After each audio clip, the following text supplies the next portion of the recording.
Take a look at modeling inheritance or generalizations. So for instance, here we have a base class called user. So presumably user will keep track of all the properties that are common to faculty and students. Right? So faculty and students are both users. So the way we're going to do this is by using a strategy called the denormalized strategy, right? Where you're not going to keep track of 3 different collections, right? Like a collection for users, a collection for faculty, and a collection for students. Instead, you're going to have a single collection, right? A user's collection, and then that user's collection is going to have a discriminating field, right? And here we're using one called type. And type will allow us to determine whether that user is either a faculty or a student.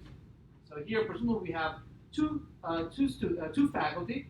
One is Ada, and the other one is, I'm guessing, Tim Berners-Lee. We're setting them both as faculty.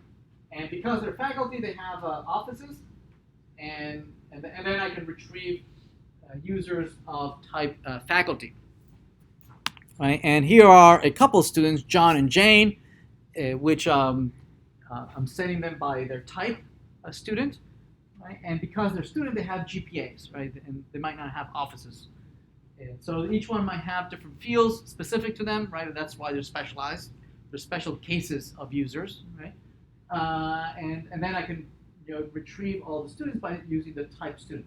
So this is using the same strategy that we've been using in relational databases as well.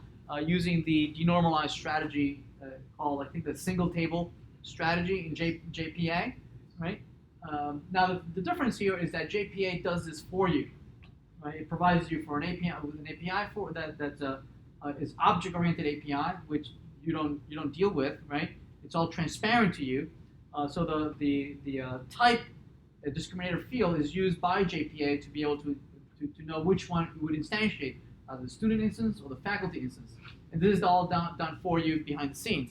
Here, there's no such equivalent, right? You would be doing this yourself by hand.